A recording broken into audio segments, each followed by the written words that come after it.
You all to beat the street. आज फिर से आपके लिए एक और स्पेशल कंपनी लेकर आए हैं एग्रोकेमिकल स्पेस में, जिसका नाम है पीआई इंडस्ट्रीज, जो एग्रोकेमिकल के साथ साथ अब एक नए प्रेजेंस में घुस रही है, एक नए प्रोजेक्ट में घुस रही है। उसमें वो अपने अपने पोर्टफोलियो में एक फार्मास्यूटिकल इंग्रेडिएंट्स को भी लाने वाली है, और साथ ही साथ कई गुना ग्रोथ यहाँ पर आपको आने वाले समय में देखने को मिलेगी। तो पीआई इंडस्ट्रीज के बारे में आज डिटेल में डिस्कस करेंगे, पूरे बिजनेस को अंडरस्टैंड करेंगे, रेवेन्यू, उसके साथ साथ कंपनी के क्वार्टर 1 फाइनेंशियल ईयर 21-22 के रिजल्ट्स भी आज हम एनालिसिस करेंगे। तो आपको वीडियो एंड तक देखना है और समझना है कि लॉन्ग टर्म इन्वेस्टिंग के लिए किस तरीके की कंपनियां आवश्यक होती है और उसमें क्या क्या चीजें देखना जरूरी है।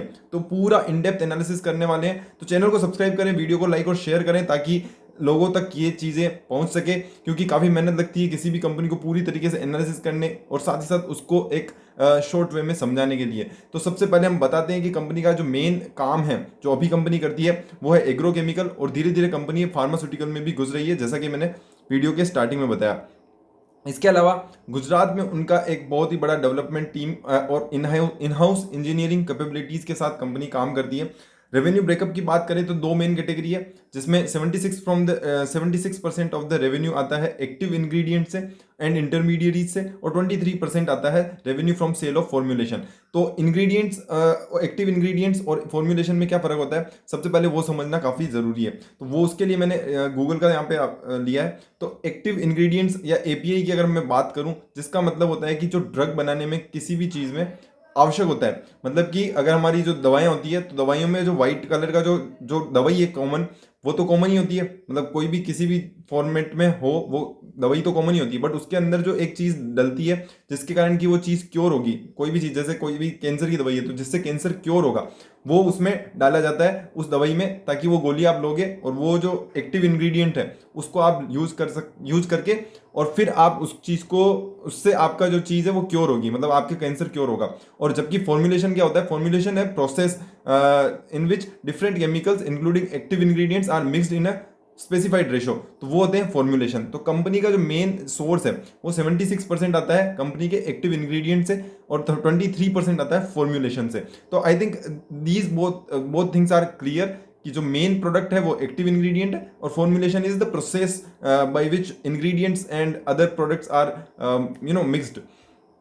प्रोडक्ट पोर्टफोलियो की बात करें तो कंपनी का हमने एक रिसेंट वीडियो और बनाया है जिसमें यूपीएल को डिस्कस किया है, तो आप वो भी चेकआउट कर सकते हैं, जिसमें हमने बताया कि किस तरह से इंसेक्टिसाइड, फंजीसाइड, हर्बिसाइड, इस तरह के प्रोडक्ट्स कंपनी यूज करती है, और काफ़ी बड़ा मार्केट शेयर है यूपीएल का, 5th largest manufacturer in the world about the agrochemicals, और ये भी एक लीडिंग मैन्युफैक्चरर है। और साथ ही साथ कंपनी इथियोन, प्रोफेनोफोज एंड फोरेट, ये करके जो प्रोडक्ट्स होते हैं जो कि जेनेरिक मॉलिक्यूल होते हैं, उसका बिगेस्ट प्रोड्यूसर है इन इंडिया में। तो यहाँ पर आप देख सकते हैं कंपनी में काफ़ी बड़ी क्या कहते हैं ना, एक अपॉर्चुनिटी है, क्योंकि 30+ कंट्रीज में कंपनी काम करती है, और साथ ही साथ 4 ग्लोबल ऑफिसेज भी हैं। फिजिकल प्रेजेंस की बात करें तो India, Japan, China and Germany में कंपनी का फिजिकल ऑफिस है, फिजिकल प्रेजेंस है। इसके अलावा एक्सपोर्ट मार्केट की बात करें तो करीबन 77% of the revenue came from the export, वहीं 23% डोमेस्टिक से, मतलब इंडिया से निकल के आता है।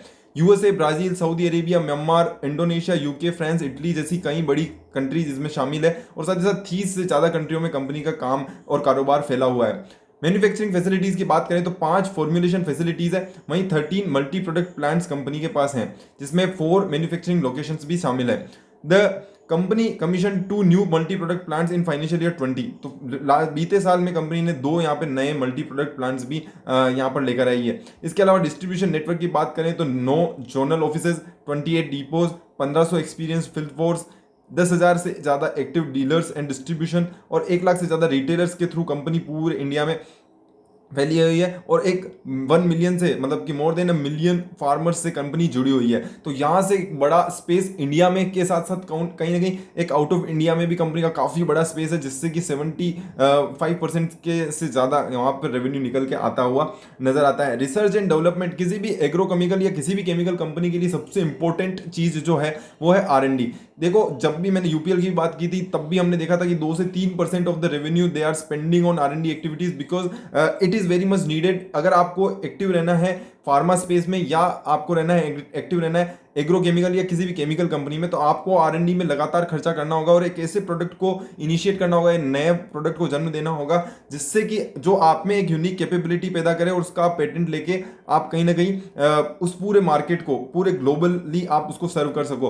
तो वो जो चीज़ें हैं वो कंपनी ने, आपको मैं बता दूं कि R&D सेंटर है कंपनी का उदयपुर में, जो कि 1,30,000 स्क्वायर फीट से भी बड़ा एक एरिया है जहां पे कंपनी काम करती है। एक्सीलेंट इंफ्रास्ट्रक्चर और लैब फैसिलिटी वहां पे प्रोवाइड की गई है। साइंटिस्ट के साथ साथ कई बहुत सारी चीज़ों पे कंपनी काम करती है, like discovery space including library synthesis, molecule design, lead optimisation, route synthesis, biological testing, greenhouse testing जैसे कई प्रोडक्ट्स पे और कई प्रोसेसेस पे कंपनी काम करती है।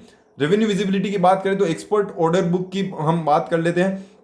1.5 बिलियन डॉलर, मतलब कि करीबन 10,000 करोड़ रुपए की अगले आने वाले 3 से 4 सालों में कंपनी की रेवेन्यू विजिबिलिटी साफ साफ है, क्योंकि एक्सपोर्ट ऑर्डर बुक है जो कंपनी काफी स्ट्रांग है। और साथ ही साथ कंपनी अपने आप को फार्मा में भी एंट्री दिला रही है, जिसमें अभी उन्होंने रिसेंट ही यहाँ पर एक्विजिशन किया है, जिसके बारे में अभी हम डिस्कस करूंगा। पहले हम बात कर लेते हैं कंपनी के फार्मा इंडस्ट्री में फाइनेंशियल ईयर 21 में एंट्री ली, जिसमें सक्सेसफुली उन्होंने जो कोविड-19 का ड्रग इंटरमीडिएट है वो बनाया है, और उसके कारण यहाँ पे कंपनी का जो है ना रेवेन्यू भी काफी बड़ा है। इसके अलावा कंपनी ने इसाग्रो करके भी एक रिसेंट एक्विजिशन किया था, जिसमें 100% स्टेक खरीदा है, जो कि एग्रोकेमिकल की कंपनी थी। दिसंबर 2019 में ये एक्विजिशन किया गया इसाग्रो का for a consideration of 443 crore. It has a 30 एकड़ manufacturing site including production plants for agrochemical technical and formulation adjacent to your company's existing. तो इसके कारण कंपनी की जो कैपेसिटी है वो काफी हद तक बढ़ गई है, और साथ ही साथ कंपनी के जो प्लान्स हैं वो आने वाले समय में इसके थ्रू पूरे होते जाएंगे।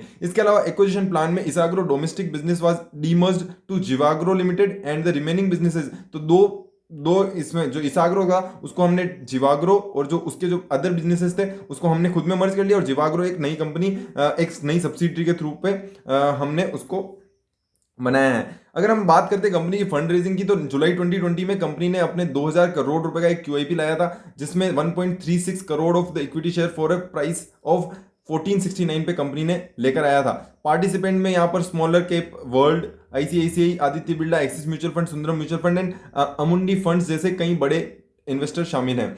इसके अलावा अगर हम बात करते हैं कंपनी के रीसेंट एक्विजिशन की, तो ISLL करके कंपनी ने एक बड़ा एक्विजिशन किया है, जो कि कंपनी को फार्मा स्पेस में और आगे यहाँ पर लेकर जाने वाला है। जिसमें कंपनी ISLL जो है वो क्या करता था, तो वो बनाता था API, जो हमने पहले भी बात की थी, active pharmaceutical ingredients and advance intermediates. तो वो पूरे तरीके से फार्मा में था। पहले हमने जो बात करी थी वो हमने बात की थी एग्रोकेमिकल की। अभी जो ISLL को कंपनी ने खरीदा है, जो कंपनी का फ्यूचर प्लान है कि हम पूरी तरीके से हम एग्रोकेमिकल के साथ फार्मा में भी एंट्री लेने वाले हैं, तो वहां पर कंपनी कहीं ना कहीं आगे बढ़ती हुई नजर आ रही है। जिसका अगर हम फाइनेंशियल स्टेटमेंट FY 2021 की बात करें तो टर्नओवर 856 करोड़ निकल के आता है, और EBITDA 202 करोड़ निकल के आता है। इसके अलावा कंपनी का जो मेन बिजनेस है, जो PI का जो ऑब्जेक्ट है टू अक्वायर दिस ISLL, तो उसका जो मेन ऑब्जेक्टिव है वो है कि अपने पोर्टफोलियो को डाइवर्सिफाई करना, और 20 से ज्यादा product with leadership position in global top 5 in several of them a good R&D product pipeline. जो ISLL के पास है वो PI इंडस्ट्रीज ने यूं अक्वायर कर लिया है, तो वहां से कंपनी की जो कैपेसिटी है, एक तो पोर्टफोलियो बढ़ेगा, साथ ही साथ कंपनी की जो ग्लोबल प्रेजेंस है वो भी यहाँ पर स्ट्रांग होती हुई नजर आएगी। PI also developed strong R&D pipeline of the products and the complementary technology over last few years. Introduction of new and cutting-edge technology will also enable building a differentiated and sustainable relationship with the global customer by quality and efficiency। तो इसके कारण कहीं ना कहीं company को काफी बड़ा help आने वाले समय में देखने को मिलता हुआ नजर आएगा। जो कॉस्ट ऑफ एक्विजिशन है वो 1530 करोड़ रुपीस का निकल के आता है, जो कि कंपनी पूरी तरीके से the parties have agreed that the enterprise value of the API business division on a debt free and cash free basis shall be 1530 crore and the agreed enterprise value shall be subject to adjustment on the working capital. तो ये थोड़ा बहुत adjustment चलेगा, but major अगर amount की बात करें तो 1530 करोड़ रुपीज में ये पूरी चीज को खरीदा गया है। लास्ट 3 फाइनेंशियल ईयर की बात करें तो 724 करोड़, 751 करोड़ और 856 करोड़ रुपए का यहाँ पर टर्नओवर निकल के आता हुआ नजर आता है। तो ये कंपनी को खरीदा है। साथ ही साथ एक और जो इंपॉर्टेंट चीज है वो है कि कंपनी ISLL का 70 से ज्यादा कंपनीज में यहाँ पर प्रेजेंस है, जिसके कारण कंपनी को एक ग्लोबल लेवल पर एक बहुत बड़ा मार्केट मिल जाता है in in terms of pharma, in terms of आप कह सकते हैं एपीआई और इंटरमीडिएट्स के, एडवांस इंटरमीडिएट्स के फॉर्म में। और वो उसको कहीं ना कहीं एक बहुत ही ज़्यादा बूस्ट दे देगा, क्योंकि किसी भी कंपनी के अगर जैसे आप एपीआई कंपनी की बात करते हैं तो वहाँ पर पूरा जो ग्लोबल सेक्टर है, पूरा जो ग्लोबल लेवल पर वहाँ पर उनका जो प्रोडक्शन होना और उनकी जो सेल होना काफ़ी बढ़िया है, क्योंकि दूसरी कंपनीज भी यहाँ पर हर तरीके से ग्लोबली लेवल पर बिखरी हुई है। तो अब हम आपको दिखाते हैं कि ट्रैक रिकॉर्ड क्या रहा है। कंपनी 1946 में as Mewar oil and general mills के रूप में शुरुआत होती है। उसके बाद ये एग्री केमिकल 1961 में स्टार्ट करते हैं, 1971 में माइनिंग लेटर हाइड ऑफ हो जाता है, 1976 ऐसे करते करते कंपनी फर्स्ट कंपनी इन एग्री केमिकल फेज वाली जो है जिसने एसएपी इंस्टॉल किया था 2001 में बनती है। फिर न्यू जियोग्राफीज में कंपनी जाती है, जिसमें जापान 2007 में शामिल होता है, 2008 में चाइना, और 2011 से 2020 की बात करें तो कंपनी कहीं ना कहीं बहुत सारे चीज़ें करती हुई, जिसमें जॉइंट वेंचर भी शामिल है, मर्जर एंड एक्विजिशन, इजाग्रो की मैंने बात की, तो ये नई पार्टनरशिप भी यहाँ पर शामिल है। तो आप देख सकते हैं कि कंपनी काफ़ी ग्रोथ है जब से कंपनी आई है 1946 से अगर हम देखेंगे तो कहीं ना कहीं कंपनी हमेशा खुद को एक डाइवर्सिफाइड कंपनी के रूप में देखती है और नए नए प्रोडक्ट्स यहाँ पर ऐड करती जाती है, मर्जर हो चाहे एक्विजिशन हो। बट अगर हम देखें अभी जो रिसेंट अनाउंसमेंट किया गया है फार्मास्यूटिकल इंडस्ट्री में एंट्री का, वो कहीं ना कहीं कंपनी को काफ़ी हेल्प करता हुआ नजर आएगा। डोमेस्टिक ब्रांड हो या एक्सपोर्ट ब्रांड मार्केट हो, कंपनी ने दोनों तरफ अपना एक अच्छा ही वर्चस्व बनाया है। आर&डी फैसिलिटी हो चाहे मैन्युफैक्चरिंग फैसिलिटी हो, 28 स्टॉक पॉइंट्स है, 10,000 से ज़्यादा डिस्ट्रीब्यूटर्स हैं कंपनी के पास, और इसके चलते कंपनी का जो प्रेजेंस है वो पूरी तरीके से ग्लोबली होने वाला है। अभी अगर हम बात करें कंपनी के Q1 रिजल्ट्स के बारे में, तो Q1 रिजल्ट्स आपके सामने है। परफॉर्मेंस हाइलाइट्स अगर हम Q1 फाइनेंशियल ईयर 21-22 की बात करें तो Q1 versus Q1 year on year basis पे देखते हैं तो 13% का रेवेन्यू में जंप देखने को मिलता है। वहीं अगर हम बात करते हैं ग्रोस मार्जिन तो 42% से बढ़कर वो 44% है, तो 174 बेसिस पॉइंट्स का यहाँ पर राइज देखने को मिल जाता है। ओवरहेड भी यहाँ पर बढ़ते हुए नजर आते हैं, क्योंकि रेवेन्यू बढ़ा है तो आई थिंक ओवरहेड बढ़ना था, बट ओवरहेड ज़्यादा परसेंटेज से बढ़े जो कि थोड़ा सा नेगेटिव है। बट ओवरऑल लेवल पे अगर हम देखते हैं तो कहीं ना कहीं रिजल्ट्स काफ़ी अच्छे नजर आते हैं। 29% से प्रॉफिट की ग्रोथ यहाँ पर देखने को मिल जाती है, और इसके चलते एक्सपोर्ट की अगर हम बात करें तो 31% की growth in export market in terms of volume growth यहाँ पर देखने को मिली है। तो ये काफ़ी बढ़िया है और काफ़ी पॉजिटिव चीज़ है किसी भी कंपनी के लिए। और इबिडा में अगर इंप्रूवमेंट देखें तो by 8% year on year basis पे यहाँ पर इंप्रूव होता हुआ नजर आता है, जो कि काफ़ी पॉजिटिव है किसी भी कंपनी के लिए। इसके अलावा अगर हम बात करते हैं कंपनी के अगर हम बोरोइंग्स की, तो लॉन्ग टर्म बोरोइंग्स यहाँ पर मार्च 21 के कंपेरिजन में जून 21 में कम होती हुई नजर आती है, जो कि आप देख सकते हैं। यहाँ पर मैं अभी हाईलाइट कर देता हूँ, 257 से 238 करोड़ रुपीस, जो कि थोड़ा कम होती हुई नजर आई। वहीं अगर हम बात करते हैं शॉर्ट टर्म बोरिंग, तो थोड़ा शॉर्ट टर्म बोरिंग में यहाँ पर 25 करोड़ का इजाफा देखता हुआ नजर आता है। बाकी positive operating cash flow with 250 crore, जो कि काफ़ी सही है। Surplus cash net of debt की अगर हम बात करते हैं तो 2,193 करोड़ रुपए का यहाँ पर कैश कंपनी के पास पड़ा है, जो आने वाले समय में कंपनी आने वाले चीज़ों में यूज़ करती हुई नजर आएगी। इसके अलावा कंपनी के की ऑपरेशनल हाइलाइट्स की बात करें तो कंपनी अपनी जो कैपेसिटी है वो इनहेंस कर रही है 5% से, जो कि किसी भी कंपनी के लिए आगे आने वाले समय में हेल्प करेगा ग्रोथ में। कस्टमर एक्विजिशन पे कंपनी का फोकस है। ऑर्डर बुक 1.5 बिलियन डॉलर से भी बढ़ चुकी है, उससे आगे बढ़ चुकी है। टेक्नोलॉजी स्केल अप में कंपनी का फोकस है। इसके अलावा 1 न्यू प्रोडक्ट लॉन्च होने वाला है जो फंजीसाइड के सेगमेंट में लॉन्च होने वाला है। फार्म एप्लीकेशन एंड सर्विसेज में कंपनी घुस रही है। डिजिटलाइजेशन में फोकस है कंपनी अपने ट्रैक सिस्टम और क्यूआर कोडिंग जैसे नई नए प्रोडक्ट लॉन्च में यहाँ पर यूज करने वाली है। Product penetration, aggressive placement of the rice herbicides हो गया। Expansion of herbicide business in corn में यहाँ पर घुसने वाली है। इसके अलावा कंपनी का और नए प्रोडक्ट्स पे भी कंपनी कहीं ना कहीं काम कर रही है, जिसमें 30 एक्टिव इंक्वायरी शामिल है और 3 new product commercialise for export भी यहाँ पर शामिल होते हुए नजर आते हैं। बिजनेस आउटलुक अगर हम बात करते हैं डोमेस्टिक की, तो 3 नए प्रोडक्ट्स Q2 में लॉन्च होंगे और उसके साथ साथ 6 new molecules planned in financial year 22, जिससे आगे आने वाले समय में कंपनी को काफ़ी हेल्प होने वाली है। Commissioning of 3 new molecule in under progress, तो 6 मॉलिक्यूल्स तो आने ही वाले हैं, कमर्शियलाइजेशन होने ही वाला है और 3 नए और मॉलिक्यूल्स आपको आते हुए नजर आ सकते हैं। Q2 फाइनेंशियल ईयर 22 की बात करें तो और another MPP plan to be made ready by Q2। तो ऑर्डर बुक है वो काफ़ी स्ट्रॉन्ग है नेक्स्ट 3 फाइनेंशियल ईयर की। इसके अलावा value driven strategic acquisition of API जो ISLL की मैंने बात करी, एंड स्विफ्ट लेबोरेटरीज लिमिटेड, जिसके कारण कंपनी अपनी जो न्यू R&D फैसिलिटीज़ है, न्यू फार्मा कंपनी है, वहाँ से भी कहीं ना कहीं बहुत बड़ी ग्रोथ आपको आने वाले समय में देखने को मिल सकती है। 2 promising lead, 1 novel fungicides and 1 novel brand spectrum insecticide में भी कंपनी की यहाँ पर कहीं ना कहीं ग्रोथ होती हुई नजर आएगी। ESG आप देख सकते हैं, आपको देखना चाहे तो। बाकी मैंने जो इसाग्रो और जीवाग्रो की बात की थी, तो इसाग्रो के जो दूसरे बिजनेसेस थे वो यहाँ पर कंपनी के साथ मर्ज हो गए PI इंडस्ट्रीज के साथ। बाकी जीवाग्रो एक कंपनी की 100% एज सब्सिडी बनती हुई नजर आती है, जिसमें पिछले आने वाले नेक्स्ट 4 to 5 ईयर्स में कंपनी का मानना है कि 25% की CAGR के साथ ग्रोथ होता हुआ नजर आएगा। वहीं अगर मैन्युफैक्चरिंग की साइड की बात करें तो कंपनी बोल रही है कि हम कैपेसिटी यूटिलाइजेशन को 50% से बढ़ाकर 80% in Q4, enhance capacity utilisation from current 50% in Q4 financial to 80% तक लेकर जाने वाले हैं। तो ये जो है चीज़ें वो दिखाता है कि कंपनी कितनी आगे आने वाले समय में ग्रो करती हुई नजर आएगी। करंट अपडेट की अगर हम बात करें तो 1 pipeline product of PI export commercialise in Q1 financial year 22 और 3 आने वाले पूरे फाइनेंशियल ईयर 22 में पाइपलाइन में है। इसके अलावा मेजर सिनर्जीज यहाँ पर शामिल होगी जो कंपनी ISLL को अक्वायर किया वो है, और इसके अलावा इसाग्रो फैसिलिटीज जो भी है उसके कारण भी यहाँ पे कैपेसिटी यूटिलाइजेशन 80% तक कंपनी का होता हुआ नजर आएगा। जीवाग्रो जो कंपनी का है वो यहाँ पर लॉन्च होता हुआ नजर आएगा हॉर्टिकल्चर क्रॉप सॉल्यूशन प्रोवाइडर, जो कंपनी का मानना है कि हमारी जो अप्रोच है वो काफ़ी यूनिक है और इसके चलते कंपनी आने वाले समय में इस चीज़ में पूरी एक्सपर्टीज लेकर आने वाली है। और ये जो है आगे आने वाले समय में कहीं ना कहीं एक बहुत ही बड़ा कंपनी का फ्लैगशिप प्रोडक्ट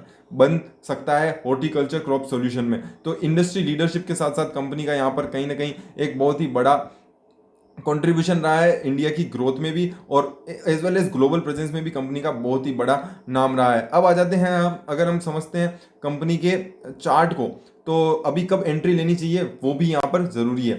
तो चार्ट एनालिसिस हम देखते हैं। वीकली चार्ट को देखें तो PI इंडस्ट्रीज के चार्ट ने आप देख सकते हैं काफ़ी बड़ी रैली दी है अगर हम देखें over a period of time. और 2020 के अगर हम बात करते हैं तो करीबन स्टॉक 3 गुना हो चुका है अगर हम देखते हैं यहाँ से, और उसके बाद से वापस एक लेवल करेक्शन देखने को मिल जाता है। और उससे अगर अभी हम देखें तो अभी शेयर करीबन 2950 के यहाँ पे लमसम ट्रेड कर रहा है। तो अगर आपको कंपनी में लगता है कि ग्रोथ है, जो हमने पूरी वीडियो में एनालिसिस किया कि कंपनी कहीं काफ़ी स्पीड से ग्रोथ कर रही है। एक तो सबसे मेरे को पॉजिटिव चीज़ लगती है कंपनी फार्मा में जो एंट्री है और उसके लिए जो कंपनी ने काम किया है वो चीज़। और दूसरी चीज़ है जो कंपनी की ग्रोथ आने वाले समय में देखने को मिलेगी वो काफ़ी हॉर्टिकल्चर की जो कंपनी की जो ब्रांड है वो यहाँ पे कंपनी ने लॉन्च कर दी है। इसके अलावा कंपनी 2-3 प्रोडक्ट और नए फाइनेंशियल ईयर 22 में लॉन्च करती हुई नजर आएगी। Q2 कंपनी का फोकस में रहने वाला है क्योंकि वहाँ पर भी एक नए प्रोडक्ट की लॉन्चिंग है। तो ये सारी चीज़ें हैं जो कंपनी में पॉजिटिव्स हैं, और इसके चलते ही ये स्टॉक को हमने सेलेक्ट किया है for our longer term portfolio. और वहाँ पर अगर हम देखते हैं तो यहाँ पर आपको एक करेक्शन देखने को मिलता है।